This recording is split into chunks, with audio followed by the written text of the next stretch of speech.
still might be struggling with the strumming fluency. So I've got some little tips that I've just thought of, which I thought I might just put a video out there and see what you think to it. Now when you're watching someone strum, they might like, and they'll be changing the rhythm all the time, but the thing that won't be going through the head is down, down, up, up, down, up, down, down, up. Because the moment you think of the arrows, they're good to learn at first to sort of get you into the swing of it, but the most important thing to identify is the fact that this keeps going. And if you start to think of down, down, and then you think up, you're looking it up, and then you pause, you go down, down, up, down, down, up, up, down, and then that's where it starts to sound a bit higgledy-piggledy. So what you've got to do is just keep this hand going, and then you place the down and ups at appropriate times to create different rhythms. Now I've got this little exercise where you can switch off from looking at the ups and downs, just forget about them. What I want you to do is just place a simple, just a G chord. It doesn't really matter what the chord is, but just something full sounding. And I just want you to get the motion. We're going to do this in 16ths and eighths strumming. So this one's in eighths, which means there's in a 4/4 bar 1 and 2 and 3 and 4 and equals to 8 beats. And you got 4 downs, you got 4 ups, so that's eighths, that's 8 strumming. So 1 and 2 and 3 and 4 and. But I don't want you to count. I don't want you to think of arrows. I just want you to do this. And I want you to get into the habit of just placing your hands on the strings and then taking them off. So we're going to put them on for a tiny bit and take them off. So watch this. And take it off again. Just keep the momentum going.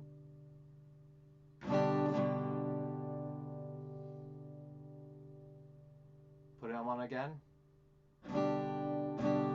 You don't have to do the same thing every time. You might put them on a bit longer. You might want to start on an up.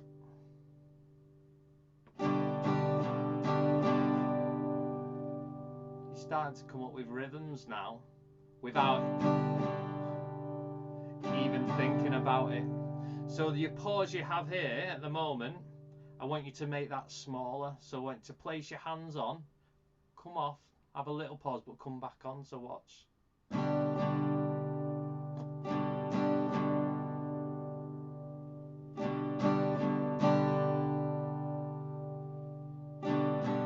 Now it doesn't matter the gap, it doesn't matter the where you up and where you down. The fact that your hand does this, it is going to be in time. It's going to be in time with whatever you do. I can do the same pattern and you probably wouldn't even know much of a difference if I changed the pattern. So I'll just go C to G. So that's one pattern. I'll change it.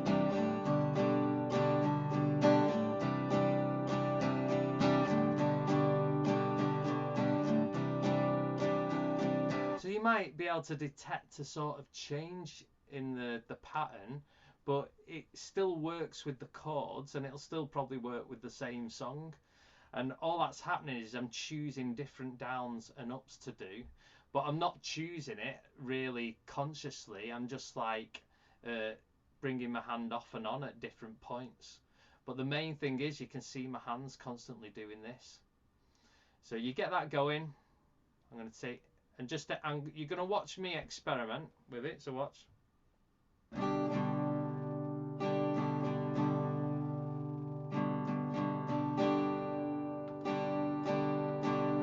Might do some ups for a bit.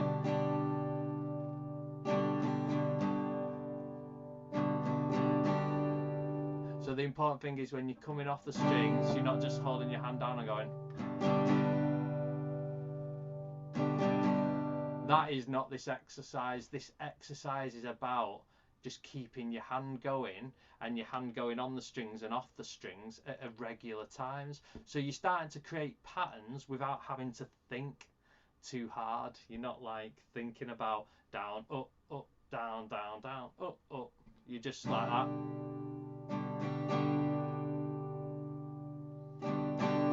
Slow it down a bit. Now hopefully you can take that to your songs you're already doing, and it'll help you understand that this hand momentum keeps going. Now let's look at 16ths, which are a bit more.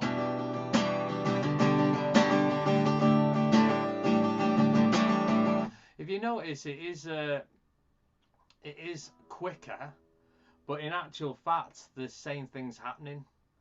I'm just doing that, and I'm counting instead of 1 and 2 and 3 and 4 and I'm going 1E and a 2E and a 3E and a 4E and a 1E and a 2E and a, so there's 4 beats for every one. And so like your down's going to be your and beat is going to be, instead of in the 8ths pattern where you go down up, so 1 and, because in the 16ths it's going to go 1E and, so your ands are downbeat in 16ths. So I've said all that, and it's good to understand it, but the whole point of this video is to switch off from that. So it's to understand that there's 4 motions. There's a down up for every one beat. That's your 16ths. And then you've got like 4 beats in a bar, which adds up to 16 beats. 1E and a 2E and a 3E and a 4E and a is 16 beats. Potentially 16 beats you can place on the strings at any point. So we're just going to get it going at a bit of a quicker speed. So 1E and a 2E and a 3E and a 4. So same about momentum. 8ths is that. 16ths that. It's still the same momentum. You could slow the 16th down to virtually be the 8ths. So so you got this, and I'm going to place my hand on and off. You might want to start with every single beat. Come off the strings.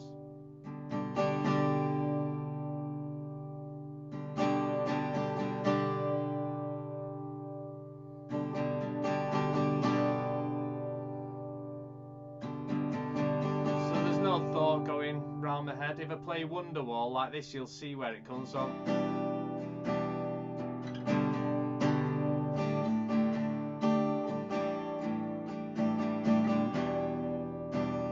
So you can see really it's just a case of that hand constantly going and coming off the strings and going back on them.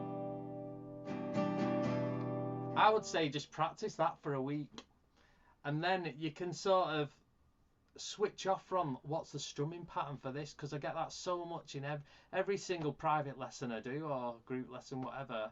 I get, what's the strumming pattern for this? And it's sort of like, I go, well, this could be a strumming pattern. But if you watch them live, they'll be doing lots of different things. It's like you wouldn't learn a song and learn the strumming pattern to a T, what that artist is doing different every time. It'd be too mind-blowing to memorize that. So you're best just learning about momentum and putting your own patterns together. You know, when I gig and I sing, I switch off from the guitar. I don't even remember what I did on the guitar. I'm focusing on the vocals and chatting to the audience, or, you know, doing fun things. But I don't even remember what happened on the guitar, because I just switch off. It's like me, I feel strumming's just like tapping along to a song like that. That's the motion I get. I just feel them tapping, and whatever happens with the pattern is just a feeling.